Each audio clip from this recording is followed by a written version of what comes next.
Oke bolo ya, sudah ditabur dolomit, sudah ada pupuk dasarnya. Sekarang ada airnya yang seperti ini mengalir dari selang. Lalu kita siram ya. Kita siram seperti ini ya. Kita siram bedengannya. Nanti kalau sudah basah bener, besoknya kalau urutan yang benar itu disemprot pakai agen hayati. Setelah seperti ini disiram air, kita semprot agen hayati kayak M21, Biotogro atau Jimitrichoderma dan lain-lain. Lalu yang benar bagaimana? Setelah itu diamkanlah 1 bulan.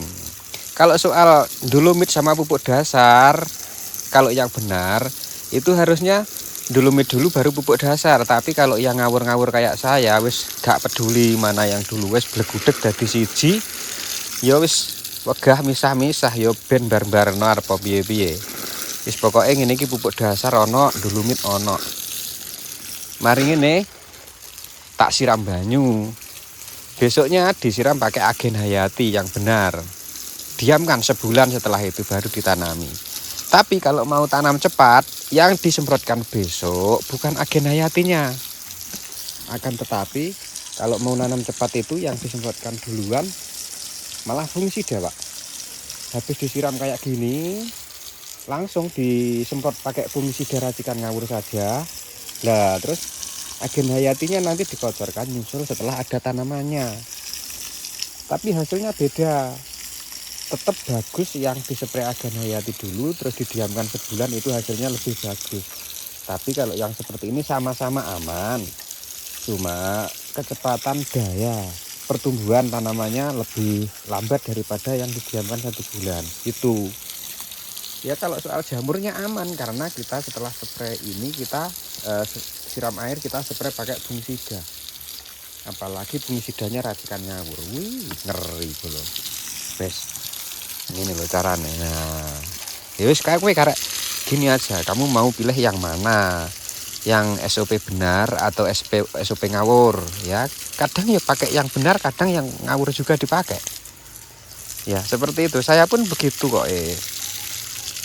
Kadang kalau pas waktu longgar misalnya memang ya benihnya belum siap dan olah lahannya pun tidak dadakan, ya kita diamin 1 bulan lah baru ditanami. Tapi kalau sudah mendadak, caranya ya seperti ini.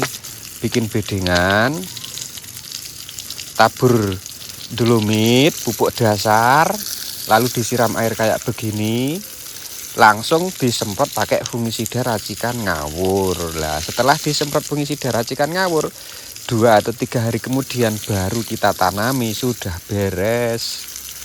Nanti agen hayatinya M21 Biotogronya menyusul, kita berikan setelah ada tanamannya. Kita kocorkan bareng mupo atau gimana, atau memang ya sengaja kita ngocor mikroba. Nah seperti itu caranya, Pak ya. Jadi semuanya itu bisa dilakukan. Jadi kalau kita katakan mana SOP yang benar, nggak ada. SOP itu menyesuaikan kondisional ya. Kondisional saja, sesuai keinginan kita saja. Lah yo lek ini loh. Ini nanti juga tidak benar yang saya lakukan karena yo olah lahannya dadakan, benihnya juga sudah siap. Terus lahannya kayak gini kan yo wes kita pokoknya bikin bedengan, tabur dolomit, kasih pupuk dasar, langsung semprot pakai fungisida, tutup mulsa, tanami. Nanti mikrobanya menyusul belakangan. Ya sudah kita pahami lah, kita sama-sama tahu. Hasilnya tetap bagus yang didiamkan 1 bulan. Cuma nek kita nih wis lego, wis kita menerima, oh nggak apa-apalah nanti pertumbuhannya agak lambat, nggak apa-apa. Yang penting bisa tertanam benih kita. Nah, udah lakukan aja seperti ini, beres kan. Plus minusnya sudah saya jelaskan. Jadi nggak perlu diperdebatkan, nggak perlu dimasalahkan. Itu semua kembali ke kita, ke diri kita sendiri. Ya, untuk trik yang benar ya sudah tak jelaskan. Ya kadang kan gitu toh. Ya teman-teman itu nanya, Loh, terus gimana kalau mendadak? Ya oke seperti ini.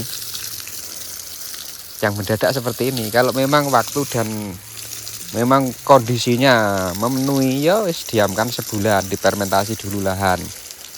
Dan ini pupuk dasarnya cuma pakai KSP Pak, unsur fosfat tok.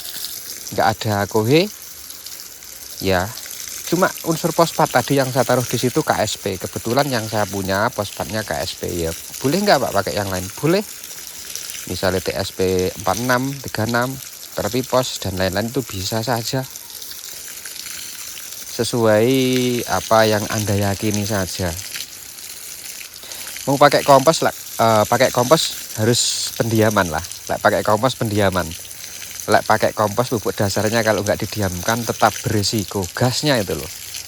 Gasnya yang ketika tertimbun tanah itu ada gas yang terbuang itu ditanami panas Pak.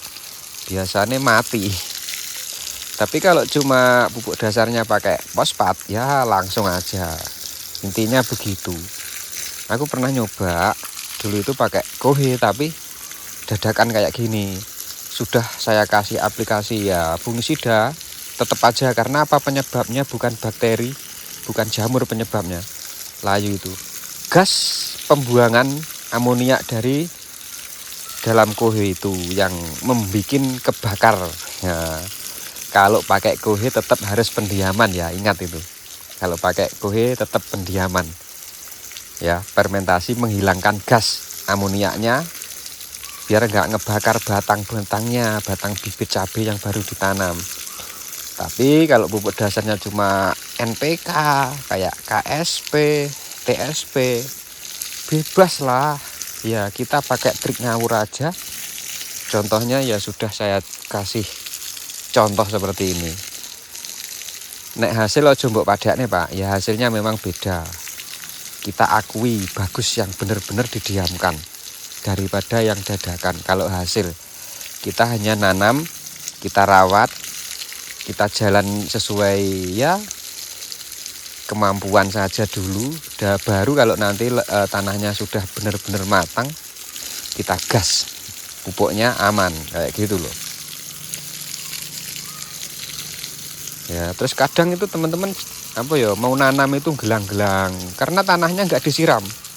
Tanah dalam murusa itu kering kondisinya, terus mungkin di situ ada timbun-timbunan kompos atau rerumputan yang masih belum terurai, akhirnya ditanami jadi gelang-gelang batangnya, kena uapnya, yaitu gas buangnya.